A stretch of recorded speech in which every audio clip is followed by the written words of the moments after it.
816 এই একটা সংখ্যা ভারতের রাজনৈতিক মানচিত্রকে পুরোপুরি বদলে দেওয়ার ক্ষমতা রাখে।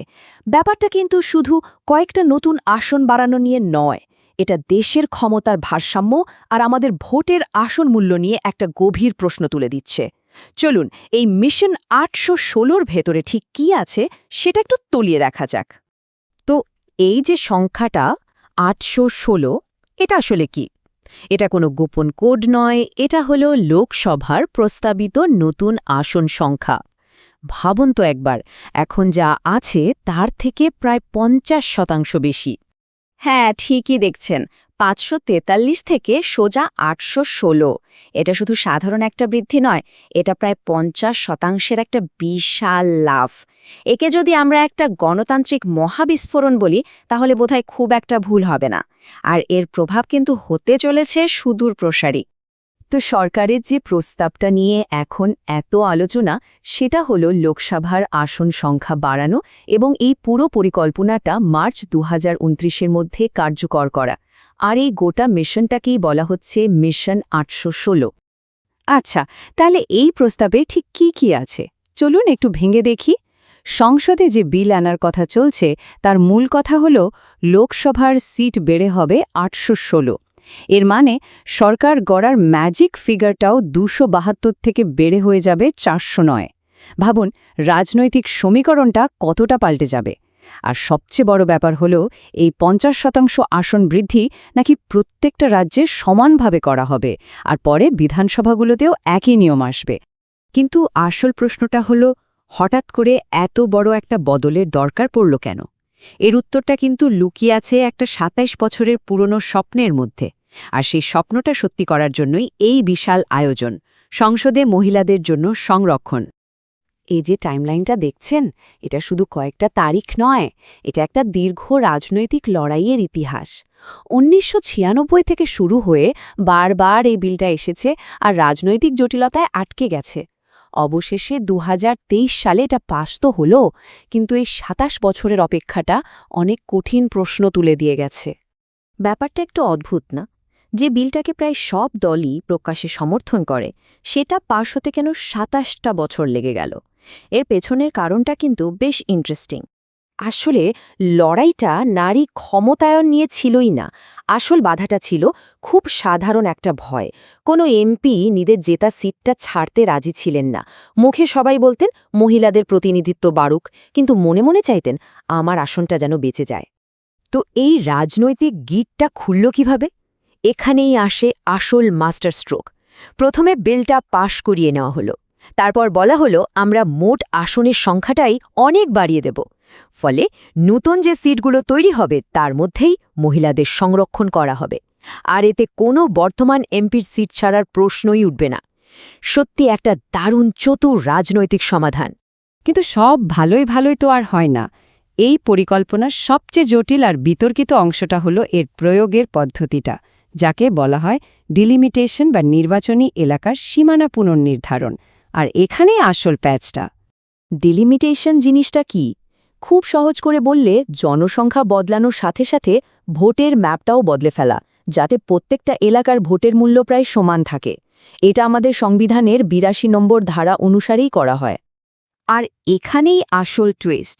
সরকার পরিকল্পনা করছে 2029 সালের নির্বাচনের জন্য তারা তথ্য ব্যবহার করবে 2011 সালের জনগণনার।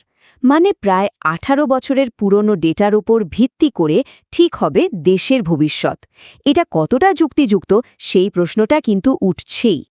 এখানে দেখুন, 2011 সালের সেন্সাস ব্যবহারের পক্ষে বিপক্ষে দুটো যুক্তিই রয়েছে। সরকারের দিক থেকে বলা হচ্ছে 2029-এর ডেডলাইনটা মানতে হলে এটাই একমাত্র রাস্তা, কারণ এটাই শেষ সম্পূর্ণ সেন্সাস।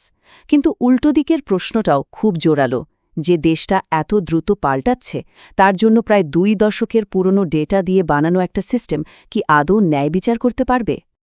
আর এই প্রস্তাবটা ভারতের যুক্তরাষ্ট্রীয় কাঠামোয় একটা বড়সড় কম্পন ধরিয়ে দিয়েছে।